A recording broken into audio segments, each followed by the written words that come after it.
regreso en Altavoz, Tendencias por Vital y Tribu. Estamos conversando con Milagros Muñoz, ella es comunicadora, y estábamos haciendo una comparación entre lo ocurrido con Manuel Merino y ahora muerto durante las marchas de la manifestación de la generación Z. Continúa, por favor. Bueno, hay algunas diferencias que hacen una gran diferencia entre lo que pueda pasar ahorita respecto al 2020. La primera es, como veníamos diciendo, las cámaras de seguridad que en su momento Muñoz dijo que se habían malogrado y que no habían captado las imágenes, lo que no nos permitía vislumbrar la verdad. Exactamente. Eso en un primer punto. Hoy vamos a tener, espero, muchos más recursos para conocer la verdad de quiénes son estas personas que incitaron a la violencia que desencadenó la muerte de una persona. En segundo lugar, es la cantidad de personas que apoyaron la marcha en el 2020 y actualmente. La cantidad ni siquiera es comparable. No, claro. ¿No? En ese momento había una pandemia, los jóvenes de la generación de Bicentenario, Entelequia, estaban encerrados y encontraron esa manifestación como una válvula de escape ante, valga la redundancia, el encierro, ¿no? Totalmente. Entonces, en el 2020 hubo manifestaciones masivas. Actualmente no ha sido nada masivo. Pero violenta, sí. Ha sido violenta, sí, pero mira, ha habido tan poca gente y lo que amplía la probabilidad de ser identificado que no mataron 2 personas, mataron 1. ¿Okay? En tercer lugar está que nadie quería a Dina. Entonces, en el 2020 se mezclaban intereses muy pro Vizcarra y muy anti-Merino o anti-sucesión constitucional. El regreso de Martín Vizcarra. Exacto. Esa era el principal petitorio, el principal pedido, ¿no? Exacto. Y había mucho apasionamiento al respecto porque era un presidente muy aceptado. El papá que muchos querían durante la pandemia, quien supuestamente los acompañaba cuando en realidad estaba mandándonos a morir, ¿no? Exactamente. Actualmente no. Nadie es pro Dina, ni siquiera las propias personas de Perú Libre, ni mucho menos. Entonces, eso también ha bajado la efervescencia de gente que pueda sentir la necesidad de ir a la marcha. Y por otro lado, el apoyo del Congreso, que es fundamental. Fundamental, ¿no? Pues si le sueltan la mano a Gerí... Exactamente. Cae. Este presidente se sostiene en función de que el Congreso no le suelte la mano. ¿Y cómo ves esa posibilidad de que le suelte la mano? Creería que no va a suceder. No va a suceder. Y incluso también veo que Gerí ha tenido, me imagino que también por la juventud respecto a Merino, ha tenido respuestas comunicativas mucho más ágiles que las que hubo en el 2020. Por ejemplo, hacerse presente en la marcha del día de ayer cuando los disturbios comenzaban a generarse. Entonces, son imágenes que nos quedan y que pueden ayudarnos a combatir esta, digamos... ¿No crees que caiga Gerí entonces? Creería que no están las mismas condiciones. Inclusive tampoco está la condición de tener diferentes actores al mismo tiempo con la misma intensidad hablando de los mismos hechos. No vemos empresarios poniendo en las fachadas de sus empresas, de sus locales, un branding contra Gerí, mandando mails por recursos humanos diciendo que pueden salir antes de la chamba o llegar tarde al día siguiente porque hayan asistido a la marcha. Ya no vemos eso, no vemos cobertura 24/7 de otros medios de comunicación, todos al mismo tiempo como si estuvieran coordinados. Ni siquiera vemos a tantas fuerzas políticas tan coordinadamente incentivando la salida, ¿no? Claro, porque ni bien fallecieron Inti y Brian, ya salieron todos los comunicados pidiendo perdón porque hemos vacado al procesado por corrupto Martín Vizcarra y retrocediendo y diciendo que renuncie Merino. Eso no ocurrió hasta ahora, ¿no? No, totalmente, no ha ocurrido y por lo tanto creo que hay suficientes diferencias como para pensar de que no vamos a tener los mismos resultados que en el 2020. ¿Pero crees que las marchas van a continuar? Es lo más probable, ¿no?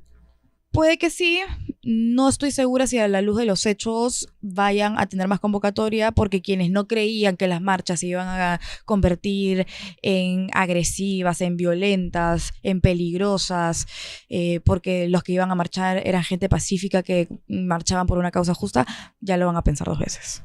Claro. Ya lo van a pensar 2 veces y simplemente se va a convertir en una manifestación de gente con... Pero hablaron de que era una marcha nacional, multitudinaria. Bueno, generalmente fue una marcha violenta, no fue multitudinaria, pero sí en Lima, ¿no? Ujú. Básicamente en Lima. En provincia hemos visto En unos cuantos algunos, en movimientos, Arequipa, creo que en Cusco también pero no hubo. multitudinaria. No, definitivamente no fue nada multitudinario. Como te digo, no existen los mismos factores para generar el mismo nivel de apasionamiento. Claro, y 2020. generaría más inestabilidad sacar a Jeri en este momento. Efectivamente. Es Porque, lo que... pero lo que quieren es esos artistas que hemos visto, bueno, y los grupos de izquierda que han emitido sus comunicados, como Vizcarra, Marisol Pérez Tello. Hay un comunicado donde sale hasta el doctor muerte Víctor Zamora, donde dicen que quienes deberían asumir tendrían que ser Ruth Luque, Flor Pablo o Susel Paredes, o sea, los que les gusta a ellos, sus amigos.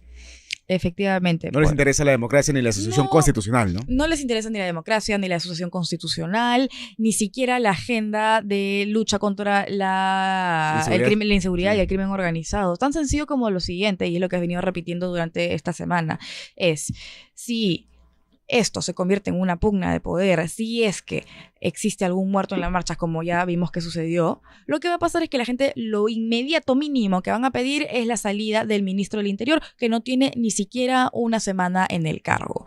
¿Qué va a pasar con eso? Que si es que se cede a eso, buscar un nuevo ministro, que tenga un perfil, Luego un nuevo premier, ¿no?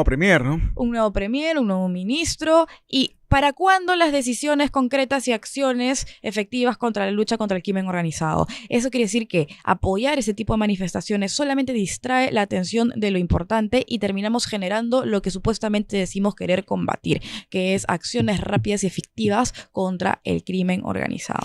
¿Qué te parece la designación de Ernesto Álvarez Miranda como premier?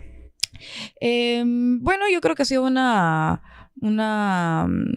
decisión suficientemente buena, ¿no? No me voy a poner exquisita en este momento, pero... Pero es que también la prensa cierta prensa le pedía al presidente Jeri que en 24 horas, a lo sumo, nombre un gabinete cuando Vizcarra tuvo 11 días, ¿no? Efectivamente. Bueno, eso suele pasar en momentos de crisis. No olvidemos que a Merino le pedían, también lo buscaban, ¿no? Para que de una vez nombre el gabinete, Merino, cuando no es fácil convocar a 19 personalidades que quieran asumir, ¿no? En etapas tan complicadas, en tiempos recios, ¿no? Bueno, en el 2020 fue más difícil porque todo el mundo era vizcarrista, nadie quería prestar su nombre para un gabinete que se percibía como traidor a la opinión pública, ¿no? Hoy por hoy no tenemos el mismo contexto, por lo tanto no me parece tan difícil armar un gabinete como si lo fue en el 2020, pero efectivamente tampoco me parece despreciable el perfil de algunas figuras que están integrándolo, ¿no? ¿Tú qué edad tienes? 30. 30, claro. Hemos visto ayer realmente a la generación Z manifestándose. Yo he visto viejonazos, ¿no? Sí. Son las mismas personas que siempre marchan, ¿no? Y claro, se valen. Basta con que un pequeño grupo de jóvenes de las edades sobre las que ellos quieren camuflarse asistan para legitimar que es una marcha de la generación Z. Entonces... simplemente es lo que digo, no sean tontos útiles, no sean tontos útiles, no sean tontos, o sea, todo esto ya está cantado, hemos visto esta película antes y no nos sorprende, ¿no? Pero tenemos que cambiar el final, ¿no? No puede ser el mismo final de esa película. Efectivamente, creo que no va a ser el mismo final, aunque están teniendo muchas similitudes en los procedimientos, ¿no? Pero creo que no va a tener el mismo final. ¿Fue un error vacar a Dina Boluarte? Bueno, he estado escuchando diferentes puntos de vista de constitucionalistas, sí, pero efectivamente, bueno, habían antes más causas, más fuertes, destapes mucho más... Porque vacarla por incapacidad para gobernar, eso no está tipificado en ningún lado, ¿no? Exactamente, no es lo mismo que incapacidad moral. Entonces... en todo caso, si querías buscar una incapacidad moral, el momento era cuando... El caso Rolex. Cuando dejaste el cargo... el caso cirugías. Por el tema de las cirugías. O eso sea, sí podría calzar en una inmoralidad, ¿no? Absolutamente. ¿Pero por qué lo han hecho? ¿Por qué han vacado a Dina Boluarte? ¿Por apetito político, simplemente? Para no llegar de la mano con la presidenta al 2026, a las elecciones del 2026. Puede ser. La verdad que han aprovechado algún tipo de... auge mediático, que en este caso fue el concierto donde hubo esta balacera, para tener una excusa. ¿Por qué en este momento? ¿Por qué no antes, donde hubo situaciones más fuertes respecto a la presidenta? Lo único que se me ocurre es algunos intereses de por medio próximos a las próximas elecciones, ¿no? Pero ¿Es contraproducente para los partidos políticos o realmente les favorece a quienes han promovido la vacancia de Dina Boluarte? Renovación Popular, Alianza para el Progreso, Fuerza Popular y Avanza País, porque me refiero a los partidos de centro-derecha, porque los de izquierda siempre estuvieron a favor de la vacancia, ¿no? Salvo Perú Libre, paradójicamente, ¿no? Paradójicamente. Salvo Perú Libre, ¿no?